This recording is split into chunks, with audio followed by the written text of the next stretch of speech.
Bismillahirrahmanirrahim. Assalamualaikum warahmatullahi wabarakatuh. Alhamdulillah wassalatu wassalamu ala Rasulillah wa ala alihi wa sahbihi wa mawalah wa la hawla wa la quwwata illa billahi wa ba'd. Kita lanjutkan kajian kita, masih membahas kitab Tauhid, dan kita masuk pada bab qaulullah ta'ala innaka la tahdi man ahbabta walakinallaha yahdi man yasha wa huwa a'lamu bil muhtadin. Bab firman Allah Subhanahu wa ta'ala, sesungguhnya kamu wahai Muhammad tidak akan dapat memberikan petunjuk kepada orang-orang yang kamu cintai, tapi Allah lah yang memberikan petunjuk kepada orang yang dikehendakinya, dan Allah lebih mengetahui orang-orang yang mau menerima petunjuknya.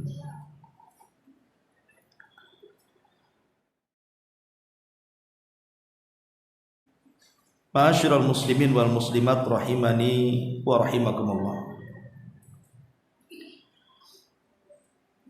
Bab ini pengarang ingin menjelaskan kepada kita tentang bahwa petunjuk itu hanya biyadillahi azza wa jalla, di tangan Allah Subhanahu wa ta'ala semata. Karena setinggi apapun derajat Rasul di sisi Allah Subhanahu wa ta'ala, bahkan dia adalah penutup para nabi dan bagian daripada ulul azmi minar rusul, pun tidak sanggup memberikan hidayah kepada orang yang dicintainya. Macam mana pula memberikan hidayah kepada orang yang tidak dicintainya? Kalau sekelas Nabi SAW saja tidak sanggup berikan hidayah kepada orang yang ia cintai, macam mana pula kita? Makanya di sini kemudian pengarang membuat bab firman Allah Subhanahu wa ta'ala, innaka la tahdi man ahbabta walakinallaha yahdi man yasha. Sesungguhnya kamu tidak akan dapat memberi petunjuk kepada orang yang kau cintai, tapi Allah lah yang memberikan petunjuk kepada orang yang dikehendakinya. Kemudian beliau menyebutkan satu riwayat, wa fi sahihi an ibnil musayyib an abi, dan disebutkan dalam as-sahih dari Ibn Musayyib dari bapaknya, dia mengatakan, lamma hadarat Aba Talib al-wafatu, lamma hadarat Aba Talib al-wafatu, ja'ahu Rasulullah sallallahu alaihi wasallam wa indahu Abdullah ibnu Abi Umayyah wa Abu Jahlin. Faqala lahu ya ammi qul la ilaha illallah kalimatun uhajju laka biha indallah. Faqala lahu atarghabu am millati Abdul Muttalib. Fa'adaha alaihi an-nabiy sallallahu alaihi wasallam fa'ada. Fakana akhiru ma qala huwa ala millati Abdul Muttalib. Fa'aba an yaqula la ilaha illallah. Faqala an-nabiy sallallahu alaihi wasallam la astaghfiranna lak ma lam unha anka. Fa anzalallahu azza wa jalla ma kana lin-nabi wal ladzina amanu an yastaghfiru lil musyrikeen walau kanu ulil qurba. Wa anzalallahu fi Abi Talib innaka la tahdi man ahbabta walakinallaha yahdi man yasha wa huwa a'lamu bil muhtadin. Tatkala kematian menghampiri Abu Talib, maka Nabi SAW datang kemudian duduk di samping pamannya Abu Talib. tapi di samping sisi lain terdapat Abdullah ibn Abi Umayyah dan juga Abu Jahal. Maka Nabi SAW kemudian mentalkin pamannya Abu Talib dan mengatakan, wahai pamanku, katakan la ilaha illallah. Dengan kalimat itu aku akan berhujjah di hadapan Allah, kau bisa selamat. Tetapi kedua musyrik ini, Abdullah ibn Abi Umayyah dan Abu Jahal, tiba-tiba membisikkan di telinga Abu Talib, apakah engkau membenci agama moyangmu Abdul Muttalib? Maka Nabi SAW terus mengulang kalimat tauhid la ilaha illallah, tapi keduanya juga terus mengulang kalimat kesyirikan di telinga Abu Talib. Maka akhir dari ucapan Abu Talib, dia mengatakan bahwa dia tetap di atas agama moyangnya Abdul Muttalib. Maka Nabi SAW merasa sedih ketika beliau enggan untuk mengucapkan kalimat la ilaha illallah. Maka Rasul pun kemudian berjanji akan memintakan ampun akan dosa-dosa Abu Talib, dan dia mengatakan la astaghfiranna lak ma lam unha anka. Sungguh saya akan memintakan ampun kepada Allah untuk dosa-dosamu selama aku tidak dilarang. Tetapi Allah Subhanahu wa taala turunkan ayat, tidak layak bagi seorang nabi dan tidak layak bagi orang-orang yang beriman untuk memintakan ampun akan dosa-dosa orang-orang musyrik sekalipun mereka adalah kerabat dekat kalian, walau kanu ulil qurba.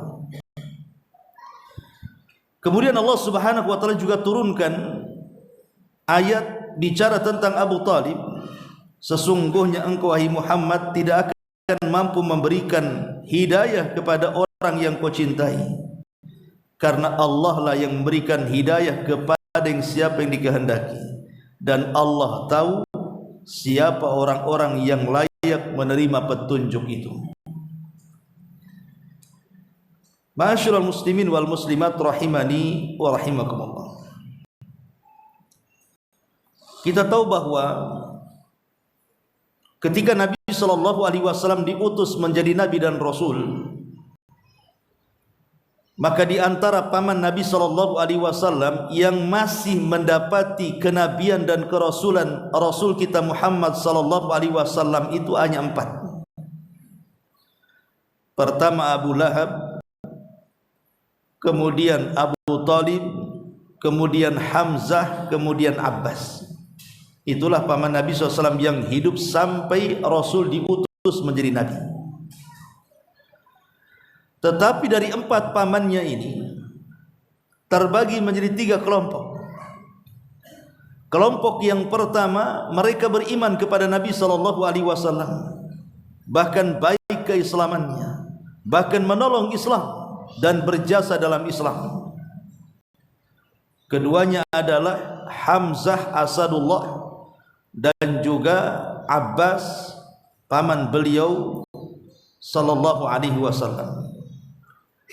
Kemudian yang kedua, ada paman beliau tidak memusuhinya, tapi juga tidak masuk dalam Islam, tapi berusaha keras untuk menolong Nabi SAW dengan seluruh daya upayanya, baik waktunya, tenaganya, biayanya. Tapi Allah takdirkan tidak dapat hidayah. Itulah Abu Talib. Dan yang ketiga, justru menolak dakwah Rasul, bahkan menjadi penentang Rasul, bahkan menjadi orang yang pertama kali memusuhi Rasul. Itulah Abu Lahab, yang turun padanya surah Tabbat Yada Abi Lahab wa Tab. Ma'asyiral muslimin wal muslimat rahimani wa rahimakumullah. Adapun kematian Abu Talib, kita tahu bahwa usaha dan upaya orang-orang Quraisy itu untuk menjaga dakwah Nabi SAW itu dengan berbagai macam cara, baik dengan cara lembut, baik dengan cara kasar, baik dengan cara dialog, ataupun penekanan, intimidasi, bahkan pengancaman macam-macam untuk supaya dakwah Rasul terhenti. Tetapi Rasul memiliki keteguhan hati dan istiqomah dalam dakwah, sehingga diganggu macam manapun dia tetap berdakwah ilallah. Sampai satu hari orang-orang musyrik itu datang kepada Abu Talib dan mengatakan, "Ya Aba Talib, inna ibna akhi qad sabba alihatina wa saffaha ahlamana wa farraq jama'atana." Wahai Abu Talib, lihat anak saudaramu itu, maksudnya Muhammad sallallahu alaihi wasallam, nabi kita. Dia sudah mencela Tuhan-Tuhan kami, sudah membodoh-bodohkan agama kami, sudah memporak-porandakan barisan kami. Kalau engkau tidak menghentikannya, kami yang akan menghentikannya. Artinya mereka tidak mampu untuk menyentuh Rasul karena di tengah mereka ada Abu Talib. Dan Abu Talib itu Sayyidul Batha, pemimpin Arab yang sangat disegani. Maka Abu Talib pun kemudian datang kepada Rasul keesokan harinya dan mengatakan, "Ya ibna akhi, wahai anak saudaraku, orang-orang musyrik sudah datang kepadaku mengancam. Mereka akan melakukan ini dan itu jikalau engkau terus melakukan dakwah. Sebaiknya berhentilah sesaat dalam berdakwah supaya emosi mereka teredam." Tapi Nabi SAW mengatakan di hadapan Abu Talib, tentunya ala dha'fir riwayah, karena riwayat ini memang dilemahkan para ulama, tetapi masyhur dicatat dalam kitab-kitab sejarah. Kata Nabi SAW, "Ya ammi, law wada'u syamsa fi yamini wal qamara fi shimali, wallahi ma taraktu hadzal amra." Wahai pamanku, sekiranya mereka para pembesar musyrikun itu datang kepadaku membawa matahari, kemudian memaksa meletakkan matahari itu di tangan kananku, kemudian datang membawa bulan dan memaksa bulan itu diletakkan di tangan kiriku agar aku meninggalkan dakwah ini, wallahi demi Allah, kata Rasul, aku tidak mungkin meninggalkan dakwah ini. Melihat keteguhan Rasul, maka Abu Talib mengatakan kepada Nabi SAW, "Kalau itu yang kau mau, qul ma syi'ta atau if'al ma syi'ta wa qul ma ahbabta." Katakan sesukamu, lakukan apa yang kau kehendaki, aku siap membela. Itulah ucapan Abu Talib. Ma'asyiral muslimin wal muslimat rahimani wa rahimakumullah. Kenapa Abu Talib sangat membela Nabi SAW? Sebenarnya Abu Talib itu mengakui bahwa agama yang dibawa Nabi SAW itu adalah agama yang hak, dan itu terlontar dari qasidah ataupun syair yang pernah diucapkan Abu Talib yang dicatat oleh ahli sejarah. Bagaimana ucapan Abu Talib? Dia mengatakan, "Walaqad alimtu bi anna dina Muhammadin min khairi adyanil bariyati dinan laulal malamah au hadara masabbah lawajadtani samhan bidzaka mubina." Kata Abu Talib, sungguh aku mengetahui bahwa agama Muhammad adalah agama terbaik dari seluruh agama-agama manusia. Kalaulah bukan karena celaan dan menghindari aib, maka kalian akan mendapatkan aku dalam petunjuk yang dibawa Muhammad sallallahu alaihi wasallam. Ini ucapan Abu Talib. Artinya Abu Talib itu sebenarnya membenarkan agama Rasul. Dia yakin tidak ada agama yang lebih baik dibandingkan agama yang dibawa Nabi. Lalu kenapa Abu Talib tidak mau mengikuti ajaran Nabi? Tidak seperti Hamzah dan juga Abbas yang masuk Islam sebelumnya. Maka alasannya Abu Talib mengatakan, "Laulal malamata au hadzar masyabbah." Dia mengatakan, karena kalau bukan karena celaan kaum, atau kalau bukan karena aibku, nanti masyarakat akan mengatakan ini itu, tentu aku akan masuk ke dalam agama Muhammad itu. Jadi yang menghalangi hidayah masuknya Islam Abu Thalib itu karena takut celaan kaumnya. Subhanallah. Dan ini banyak terjadi apa yang terjadi dengan Abu Thalib itu. Banyak orang-orang yang tidak sanggup menyampaikan kebenaran karena terpikir dengan keluarganya, terpikir dengan kaumnya. Nanti kalau saya sampaikan akan terjadi perpecahan, akan terjadi keretakan. Nanti apa kata dunia, apa kata orang? Akhirnya tak jadi menyampaikan kebenaran. Lah itu penghalang hidayah sebenarnya. Ketika orang kemudian takut celaan manusia, maka selamanya dia tidak mungkin menampakkan al-haq dan juga mendakwahkan al-haq. Selamanya. Karena itu yang menghalangi hidayah masuk ke dalam tubuhnya Abu Thalib. Dia mengakui agama Rasul, agama yang hak, tapi tidak mau masuk karena takut celaan manusia. Ma'asyiral muslimin yang dimuliakan Allah Azza wa Jalla, ketika kondisi sangat jengkel sekali orang-orang musyrik itu dengan berbagai macam upaya sampai kepada tanazul, mereka sudah mulai melemah lembutkan diri untuk menghentikan dakwah Rasul. Datang mereka kepada Rasul dan mengatakan, sudah gini saja, bagaimana kalau seandainya kami menyembah Tuhanmu 1 tahun, tahun depan kau sembah kami, Tuhan kami 1 tahun. Macam mana itu menurut? Tahun ini kami siap sembah Tuhanmu Allah, tapi tahun depan kau juga sembah Tuhan kami Lata, Uzza, Manat, Khubal, dan begitu seterusnya. Cincai-cincai sajalah bahasanya. Tetapi Rasul diam. Yang menjawab siapa? Allah yang menjawab. Qul ya ayyuhal kafirun la a'budu ma ta'budun wala antum 'abiduna ma a'bud wala antum 'abiduna ma 'abadtum. Jadi turun surah Al-Kafirun menyatakan bahwa tidak mungkin, mustahil, kalau aku harus menyembah Tuhan yang kalian sembah, begitu kalian mustahil menyembah Tuhan yang aku sembah. Di ujung ayat Allah mengatakan, sudah lakum dinukum waliyadin. Urus keyakinan kalian dengan keyakinannya, dan kami pun akan mengurus keyakinan kami dengan keyakinannya. Ketika kemudian mereka semakin jengkel, maka mereka datang kepada Abu Thalib untuk segera menyerahkan Nabi. Serahkan Muhammad, kami akan bunuh dia.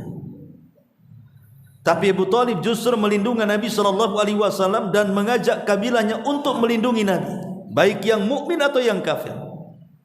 Karena kita tahu bahwa kebiasaan orang-orang Arab di zaman itu adalah memiliki semangat hamiyatul jahiliyah, fanatik kabilah, fanatik suku itu luar biasa.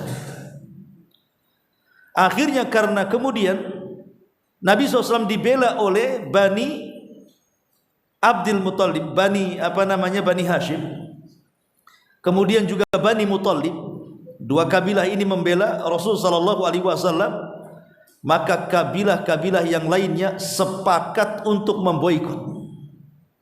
Jadi Abu Jahal menyerukan untuk semua kabilah, 18 kabilah lebih, membuat pemboikotan total kepada Bani Hashim dan Bani Muttalib, untuk tidak bicara dengan mereka, untuk tidak menikah dengan wanita mereka, untuk tidak berjual beli mereka, untuk tidak mengantar makanan kepada mereka, biarkan mereka kelaparan. Betul-betul diboikot. Dan subhanallah, pemboikotan ini sungguh menyesakkan dada Nabi. Bagaimanapun pemboikotan ini menyengsarakan Bani Hashim dan Muttalib, sehingga karena tidak ada pasokan makanan dan mereka pun tidak memiliki akses untuk membeli makanan, akhirnya kelaparan. Sampai di antara mereka ada yang memakan dedaunan dan akar-akaran, dan banyak yang meninggal dunia karena pemboikotan ini. Disinilah harta Khadijah bintu Khuwailid habis karena untuk memberi makan dua kabilah besar, Bani Hashim dan Muttalib. Habis di sini hartanya. Nah, setelah kemudian pemboikotan ini berjalan selama 3 tahun, Maka kemudian mulailah ada riak-riak ketidaksepahaman antar tokoh-tokoh musyrik satu dengan yang lainnya, yang dimulai dengan Abul Bukhturi. Dia memang orang musyrik, tetapi dia tidak setuju dengan pemboikotan ini. Makanya kemudian dia mengajak Mut'im ibn Adi dan beberapa tokoh musyrik untuk menentang Abu Jahal. Bahwa ini tidak boleh, ini zalim. Mereka saudara kita juga, kenapa kemudian dibiarkan kelaparan, kita hidup senang di sini? Tapi Abu Jahal kekeh dengan pendapatnya untuk tidak mencopot surat pemboikotan yang terpampang di dalam Ka'bah itu. Tapi kemudian setelah peristiwa itu, tiba-tiba datang Abu Thalib memberitahu Abu Jahal dan orang-orang musyrik bahwa kertas yang dipampang di dalam Ka'bah itu, yang merupakan bulir-bulir kesepakatan tentang pemboikotan, semua sudah hancur dimakan raya, kecuali satu tulisan Allahumma, itu saja. Abu Jahal tidak percaya.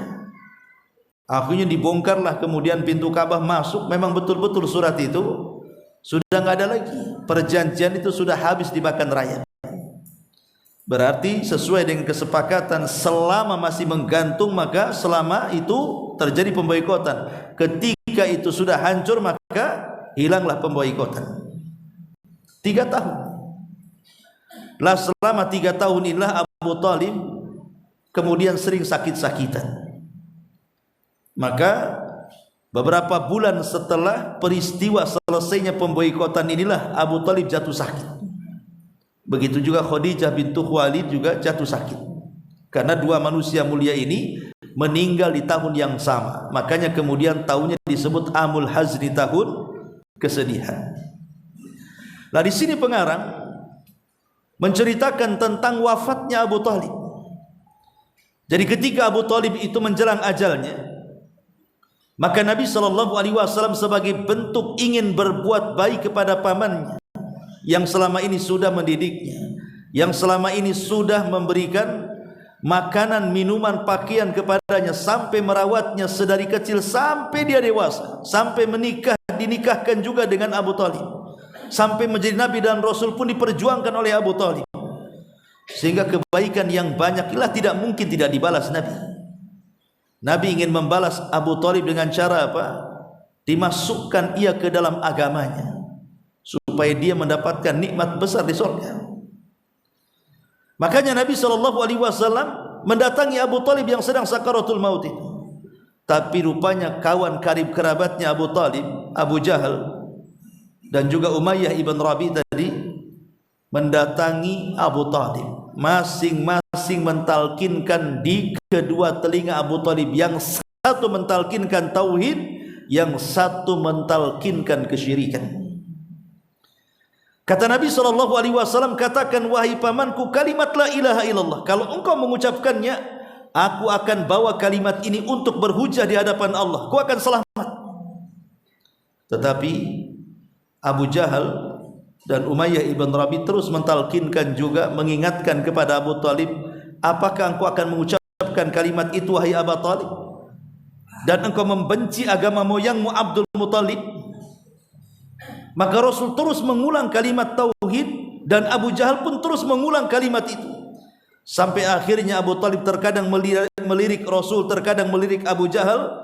Akhirnya terakhir Abu Thalib hanya mengatakan, aku tetap istiqomah dengan agama nenek moyangku Abdul Muthalib, kemudian meninggal. Itulah ucapan yang terakhir diucapkan oleh Abu Thalib. Dia di atas agama Abdul Muthalib.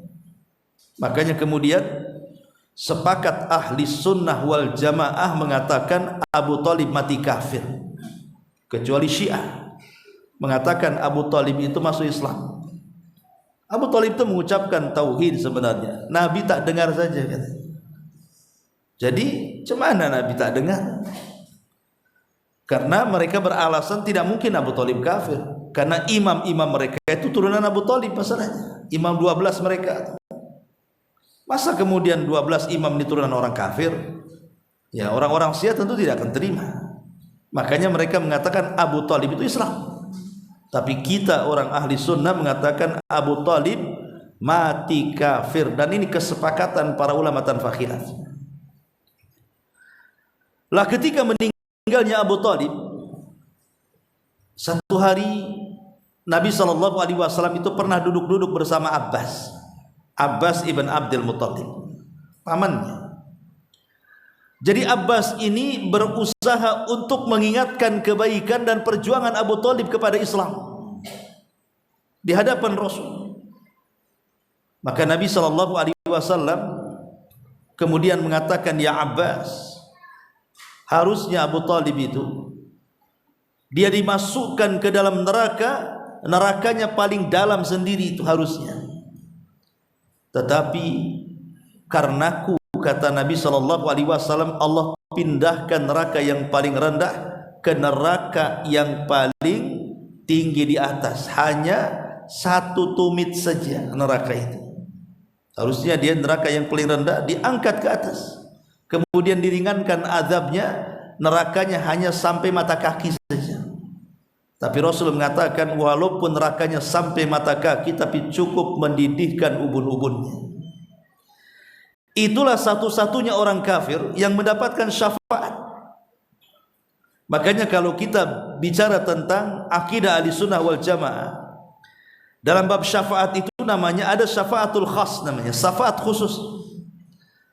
Walaupun syafaat khusus ini maksudnya syafaat khusus kepada Abu Talib ditentang oleh sebagian ulama yang lainnya dan mengatakan bahwa itu bukan syafaat.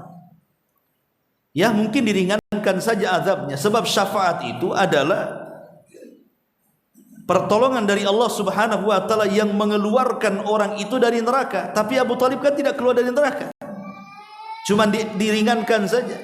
Tapi sebagian ulama akidah mengatakan itulah syafaat khusus.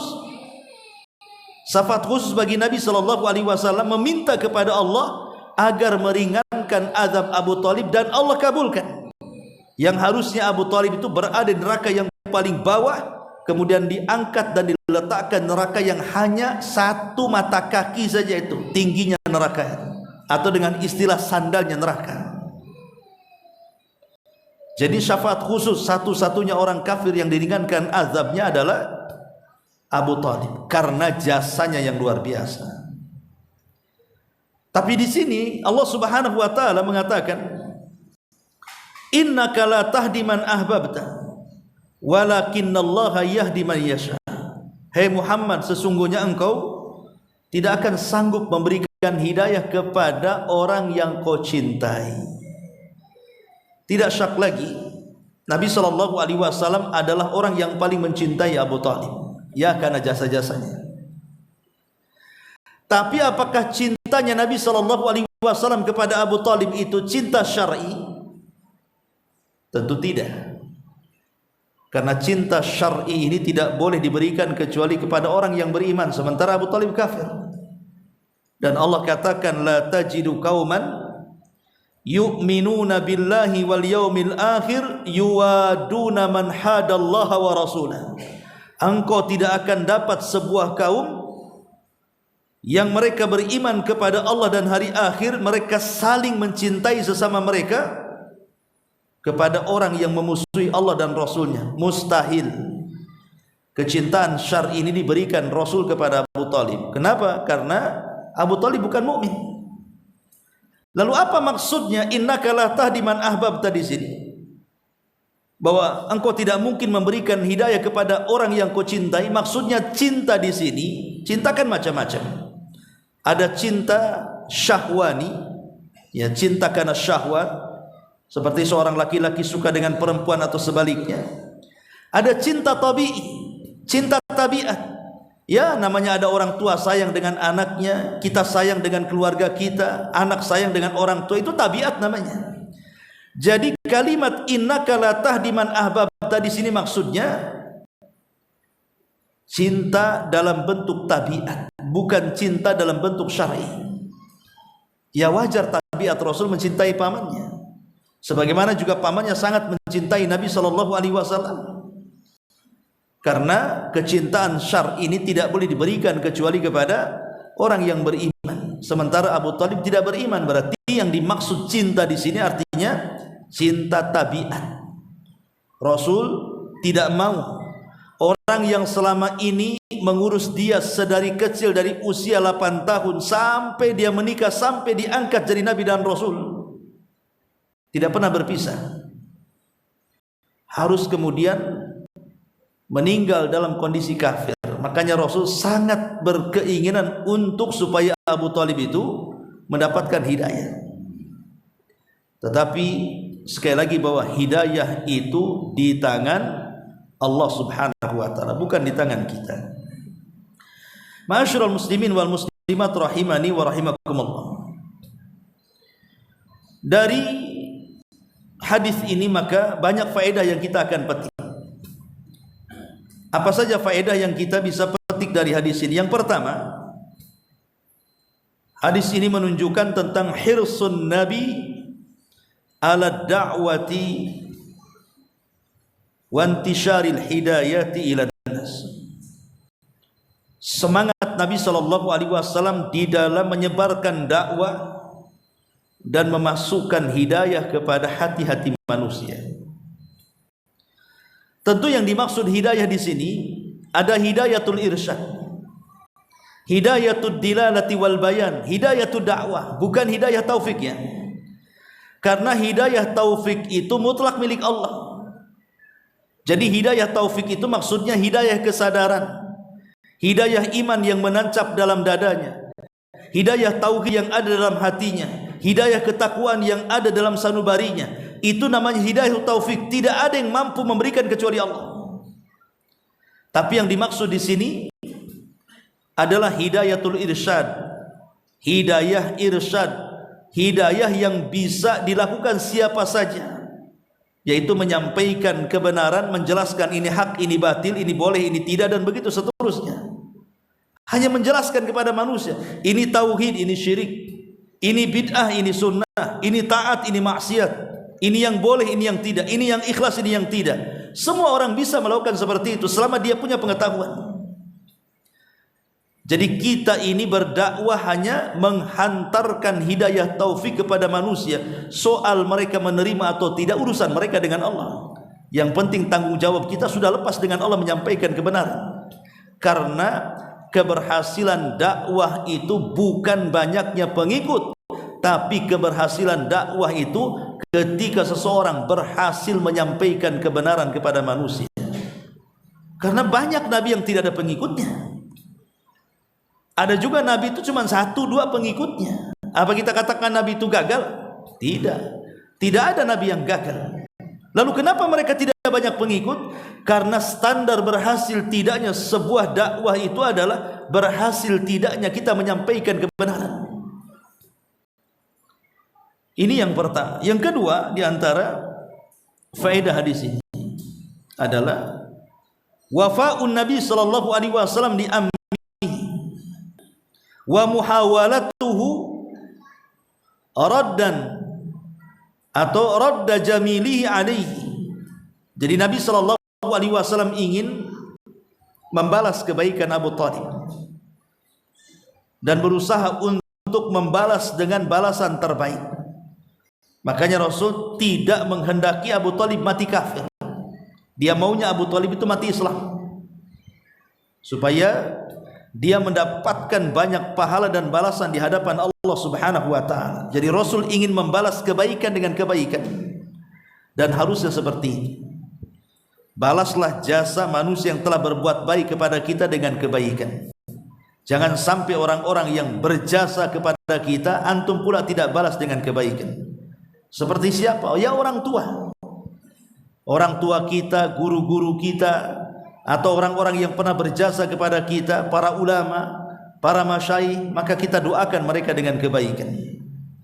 Kemudian juga yang ketiga, di antara faedahnya hadis ini adalah larangan keras. Tidak boleh memintakan ampun akan dosa-dosa orang-orang kafir atau musyrik kalau jelas-jelas mereka mati di atas kekafiran. Kalau mereka mati di atas kekafiran, jelas mereka mati di atas kesyirikan, maka kita dilarang memintakan ampun kepada mereka. Umpamanya ada orang mu'alaf, dia masuk Islam, bapaknya tidak masuk Islam kemudian meninggal, ya tidak bisa apa-apa anaknya. Nggak bisa juga anaknya kemudian setelah dapat hidayah Islam dia mengatakan kepada Allah, ya Rabb ampuni orang tua, karena selama di dunia mereka tidak seperti aku masuk ke dalam Islam. Manfaat doanya? Tidak manfaat. Sekelas Nabi saja ditolak doanya. Ketika Nabi terus memintakan istighfar kepada Allah akan ampunan Abu Talib, dibantah sama Allah dengan turunnya ayat, maka nalin Nabi an yastaghfiru lil musyrikina walau kanu ulil qurba. Tidak layak bagi seorang nabi untuk memintakan ampun akan dosa-dosa orang-orang musyrik, walaupun orang musyrik itu kerabat dekat Nabi, walaupun paman Nabi, tidak dibolehkan. Kemudian juga di antara faedahnya yang keempat adalah tentang bahayanya teman-teman yang buruk. Lihat Abu Talib itu salah satu yang menghalangi dia tidak mengucapkan kalimat la ilaha illallah karena di sampingnya ada Abu Jahal, CS dia. Ada Umayyah ibn Abi Rabi'ah, itu masalahnya. Coba kalau seandainya tidak ada dua orang ini, kemudian Nabi SAW mentalkin kepada Abu Talib, pasti Abu Talib masuk Islam. Cuman karena ada dua orang inilah kemudian Abu Talib masih mempertimbangkan. Kadang melirik Rasul, kadang melirik kedua kawannya gitu ya. Kemudian di ujung hayatnya dia lebih memilih agama teman buruknya ini. Dari sini ada faedah tentang larangan berkawan dengan teman yang akan menjerumuskan kita ke dalam neraka, ya dan billah. Kemudian juga di sini faedahnya adalah tentang khuturatus syirki ala ashabi. Bagaimana bahaya kesyirikan itu kepada para pelakunya. Karena sebaik apapun Abu Talib kepada Rasul, yang sudah mencurahkan tenaganya, waktunya, bahkan membesarkan Rasul sedari kecil sampai kemudian dewasa, sampai menikah, sampai diangkat jadi Nabi, rupanya tidak ada kebaikan Abu Talib yang dianggap oleh Allah Azza wa Jalla. Kok bisa? Ya, karena Abu Talib mati di atas kekafiran, kesyirikan, itu masalahnya. Wa qadimna ila ma amilu min amalin faja'alnahu haba'an mansura. Ketika kami tampakkan pahala orang-orang kafir yang segunung itu, tiba-tiba kami hempaskan semuanya sehingga tidak tersisa di hadapannya. Jadi amalan orang kafir sebaik apapun, balasan mereka hanya sebatas dunia, tidak sampai akhirat. Artinya kalau orang kafir sedekah, ya nanti Allah akan ganti di dunia.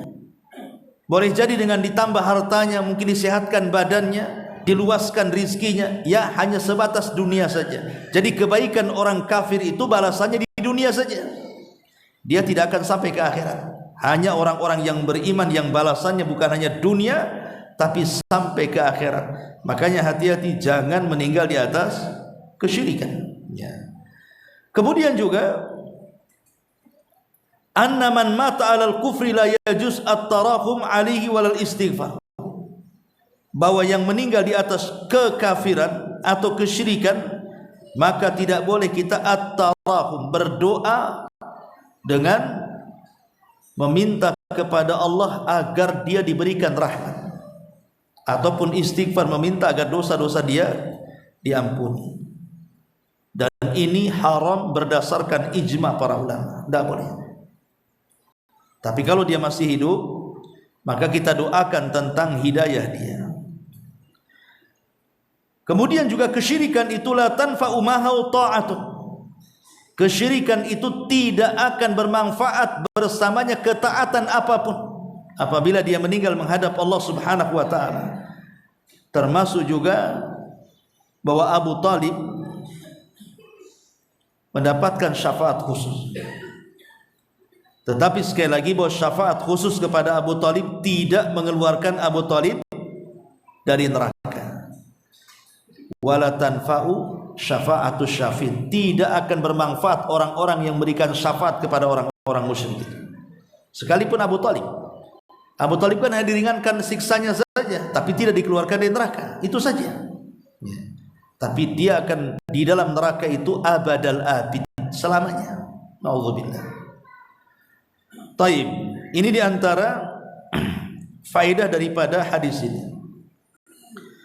Kemudian kita masuk pada kalimat innaka la tahdi man ahbabta.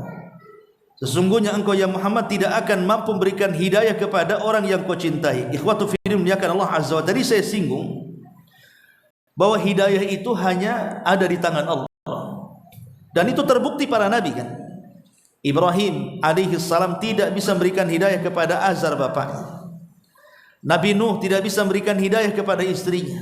Nabi Lut tidak juga bisa memberikan hidayah kepada istri dan anaknya Kan'an.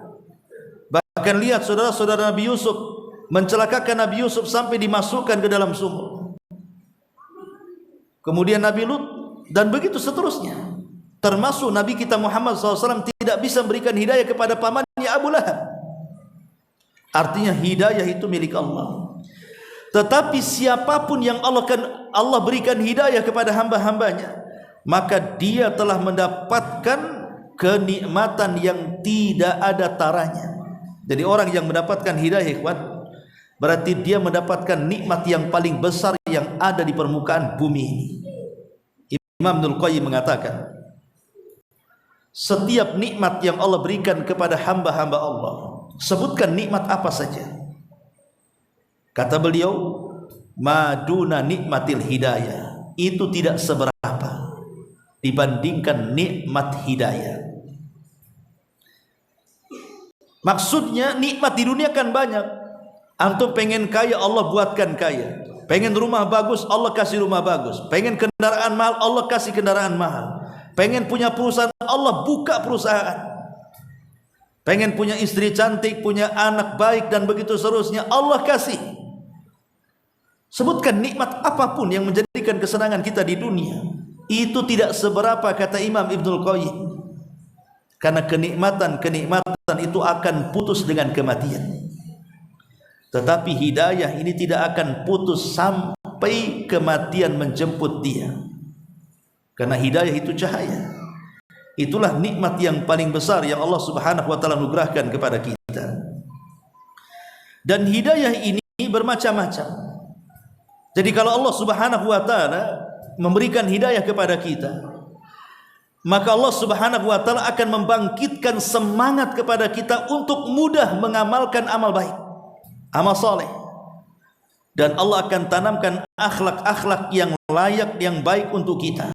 Bahkan Allah Subhanahu wa taala akan tanamkan tauhid, iman, takwa dan kebaikan-kebaikan yang lainnya di dalam hati setiap hamba-hamba yang Allah berikan hidayah kepadanya.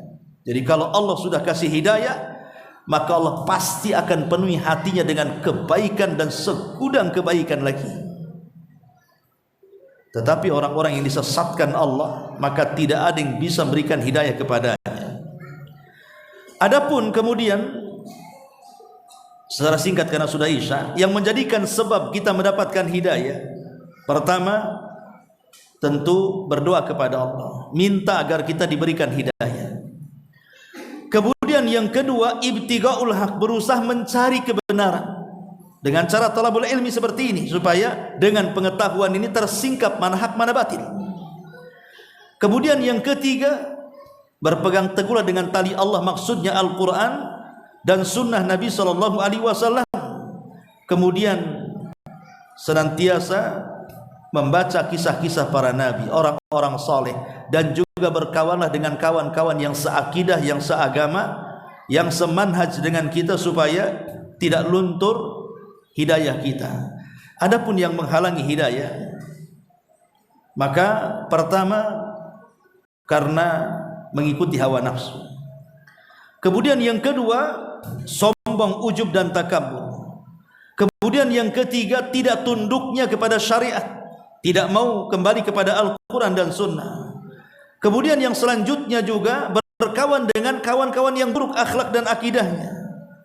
Kemudian dia pun tidak ada keinginan untuk mencari, meminta dan berdoa supaya mendapatkan hidayah. Kesimpulan dari itu semuanya, kalau antum sudah mendapatkan hidayah supaya istiqomah, lakukan dua perkara. Pertama, perbanyak doa, ya muqallibal qulub tsabbit qalbi ala ta'atik. Dan yang kedua, bersegeralah setiap ada amal saleh lakukan amal soleh dengan baik. Fa idza faragta fansab, kalau engkau sudah berhasil mengamalkan satu amal soleh, maka lakukan amal soleh yang lainnya. Wallahu a'lam bishawab. Subhanaka wa bihamdika asyhadu an la ilaha illa anta astaghfiruka wa atubu ilaik. Allahu ta'ala. Assalamualaikum warahmatullahi wabarakatuh.